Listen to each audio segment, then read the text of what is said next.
जैसा आप लोग सभी जानते हैं कि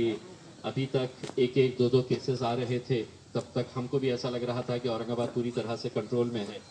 लेकिन अचानक जब एक साथ 30 केसेस निकल कर आए एक दिन के अंदर, तो ये सभी के लिए एक बहुत ही चिंता का विषय है। और ये जैसा ही कल के दिन हुआ, तो कल ही ये तय हो गया था कि अब कुछ कड़े फैसले लेना पड़ेगा उसमें। और ये कड़े फैसले लेते वक्त यकीनन किसी को पसंद आएगा, किसी को नहीं आएगा। छोटे मोटे जो दुकानदार है वो लोगों को लगेगा कि भैया यही पीरियड रहता है हमारा 2 पैसे कमाने का। लेकिन जैसा कमिश्नर साहब ने कहा है कि जान से बढ़कर कोई भी चीज़ नहीं है। तो इसीलिए अगर आप लोगों की सबकी इत्तेफाक राय है, तो जो ये फैसला लिया गया है कि सुबह 7 बजे से 11 बजे तक ही अब ये खुला रहेगा, तो इंशाल्लाह इसकी तायीद के अंदर अगर आप लोग अगर हाथ उठा के अगर ये तायीद करते हैं, तो मेरे हिसाब से एक बहुत अच्छा इसका मैसेज जाएगा कि हम लोग इस बात से पूरी तरह इत्तेफाक रखते हैं। ये सही बात है कि रमज़ान का महीना हम लोगों ने अपनी ज़िंदगी के अंदर ऐसा रमज़ान देखे नहीं है, और दुआ करते हैं कि इंशाल्लाह आगे कभी भी इस तरह का ऐसा माहौल ना रहे कि जहाँ पर हम लोग आज़ान तो दे रहे हैं लेकिन मस्जिदों के अंदर जा नहीं रहे हैं। लेकिन अब अगर ये जल्दी ख़त्म होना है तो ये हमारे हाथ में है। ये ना तो पुलिस रोक सकती है, ना कोई प्रशासन रोक सकता है। बड़े से बड़ा मंत्री आ जाए, प्रधानमंत्री आ जाए, खासदार आ जाए, ये हमारी अपनी खुद की जिम्मेदारी है कि हम लोग आज के बाद से किस तरह से बिहेव करते हैं। उस हिसाब से ये तय होगा कि कितनी जल्दी यहाँ से ये लॉकडाउन ख़त्म किया जा सकता है। ये बात सही है कि जो अशफाक कुरैशी साहब ने भी बात बताए है, मौलाना साहब ने भी जो बताए हैं, मोइज़ फारूकी साहब ने, कि जब कहीं पर कोई पॉजिटिव केस निकल रहा है तो वहाँ पे जिस तरह से गाड़ियाँ जाती है और गाड़ियाँ जाकर वहाँ पर एक ऐसा लग रहा है कि निकाल के लेके आओ, 15 को निकाल लो, ये 20 को निकाल लो, 25 को निकाल लो। और जिस तरह से अगर हम सही मानों में अगर उसका सीरियसनेस अगर दिखाना है, जैसा अशफाक कुरैशी के पास जब लोगों को निकाला गया तो एक ही गाड़ी के अंदर उनको बिठाकर है तो हॉस्पिटल लेके जाया गया। अब अगर हम सेफ डिस्टेंस की बात कर रहे हैं, सोशल डिस्टेंसिंग की बात कर रहे हैं, तो ये एक लोगों को उसका सीरियसनेस समझना चाहिए कि हम लेकर जा रहे हैं तो क्यों लेकर जा रहे हैं। आसिफिया कॉलोनी का जब मामला आया तो इतने सारे लोगों ने फोन करके कहा कि साहब हमारे को जबरदस्ती ले जा रहे हैं, हमारा तो कुछ है ही नहीं। वहां पे कुछ लोग खड़े रह के ये बोलना शुरू कर दिए कि अरे तेरे को तो कुछ है ही नहीं, तू काहे के लिए जा रहा है करके। अब दिक्कत यही है कि जैसा मेडिकली एस्टेब्लिश है कि किसी को हम में से अभी भी यहाँ पर अगर कोई पॉजिटिव कैरियर होगा तो हमको किसी को भी नहीं पता है, हमारे को किसी के पास भी कोई सिम्टम नहीं है, लेकिन वो एक खतरा बना हुआ है कि यहाँ पर एक जने के पास था, उसने उसकी वजह से, तो खुदा न करे ऐसा हो। लेकिन इसके ऐसा जरूरी नहीं है कि सिम्टम्स है, और ये चीज लोगों को बताने की बहुत सख्त जरूरत है। ये जो शिकायतें आई है यकीनन उसके ऊपर दुरुस्त किया जाएगा कि जब आप किसी जगह पॉजिटिव निकल रहा है तो लोगों को ले जाते वक्त उनको पहले काउंसलिंग करके वहां पे, जैसा मौलाना साहब ने बहुत अच्छा ये किया है कि ये अपने लेवल के ऊपर लोगों के अंदर बेदारी करेंगे। अगर कहीं पर पॉजिटिव निकल रहा है वहां पर अगर 4-5 जिम्मेदार लोग अगर जाएंगे, जिसके अंदर मैं चाहूंगा कि डॉक्टर साहब शोएब साहब है, डॉक्टर सरताज पठान है, ऐसे लोग भी जाए कि मेडिकली भी उन लोगों को ये समझाए कि आप लोगों का जाना कितना जरूरी है वहां पर। देखिए डॉक्टर पाडलकर मैडम जब बोलेगी तो वो एक महानगर पालिका के मेडिकल ऑफिसर की हैसियत से बोलेगी। लोगों को उनके ऊपर इतना ये नहीं रहेगा जब आप जाकर उनको समझाएंगे और ये कहेंगे कि भैया मेडिकल पॉइंट ऑफ व्यू से आपको यहाँ पर जाना बहुत जरूरी है करके। मैं मौलाना मोइज़ फारूकी साहब की बात से पूरी तरह से इत्तेफाक रखता हूँ जब उन्होंने ये बताया है कि जो फैसिलिटीज यहाँ पर होना चाहिए, खिलारफ के अंदर जो क्वारंटाइन सेंटर बनाया गया है, लोगों को एक सही बात है कि लोगों को ऐसी दहशत हो गई कि यार भागो यहाँ से, ये पॉजिटिव हो गया है, कहीं तो भी निकल जाओ।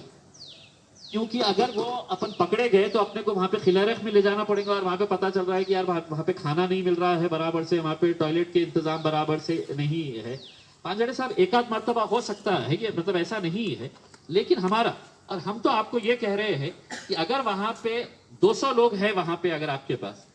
आप गवर्नमेंट की तरफ से ही कर रहे हैं, या तो किसी एनजीओ के ऊपर वो जिम्मेदारी दे दीजिएगा, या अगर नहीं देते हैं तो आप हमें बता दीजिएगा कि साहब ये सेंटर के ऊपर 200 लोगों को खिलाने की जिम्मेदारी आप लोग उठा ले। हम में से बहुत सारे ऐसे एनजीओ हैं जो ये जिम्मेदारी अपने लेवल के ऊपर उठा देंगे।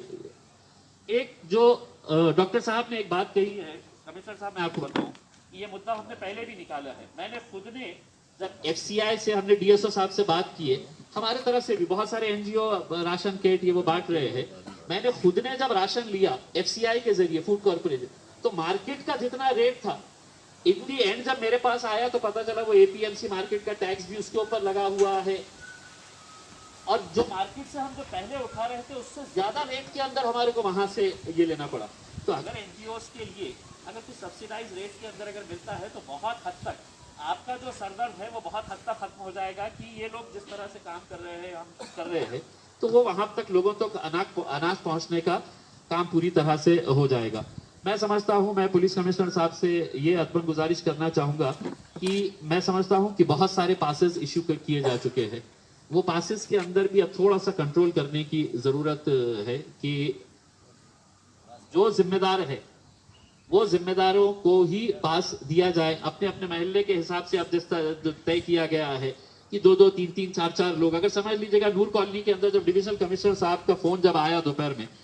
तो मुझे खुद ये था कि मतलब जब डिविजनल कमिश्नर साहब वहां पर जा रहे हैं तो अगर उनको ये मालूम है कि यहाँ पर ये 3-4 लोग हैं जो वॉलंटियर्स हैं जिनके पास पासेज इशू है, वो वहां पर आए और वहां पर आकर है तो साथ में रह के लोगों को समझाने का अगर काम करे तो वो हिसाब से बहुत ज्यादा अच्छा रहेगा। दूसरा एक ये है कि आप जिस तरह के जो काम कर रहे हैं, मैं प्रशासन से अदबन अपील करना चाहूंगा कि देखिए रमजान का महीना है,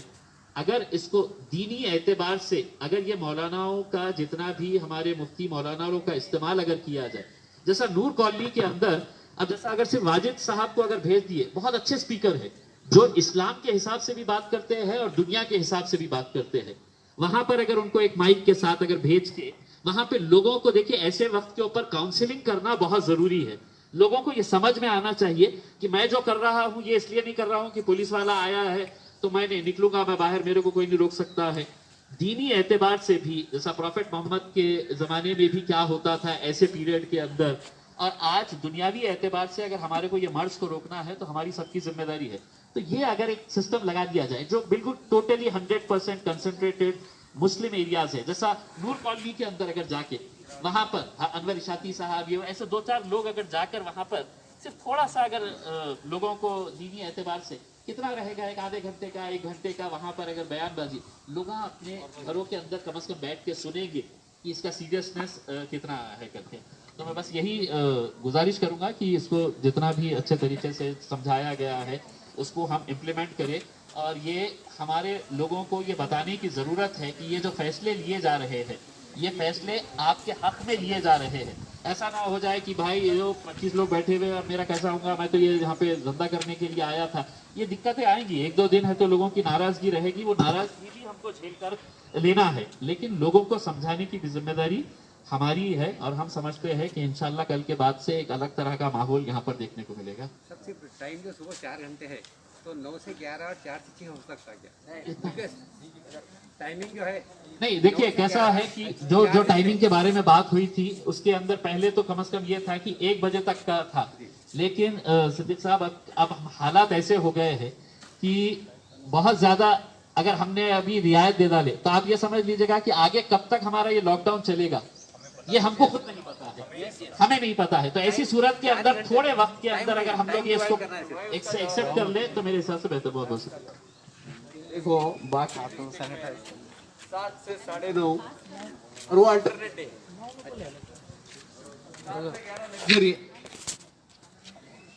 यस सर, हाँ बताइए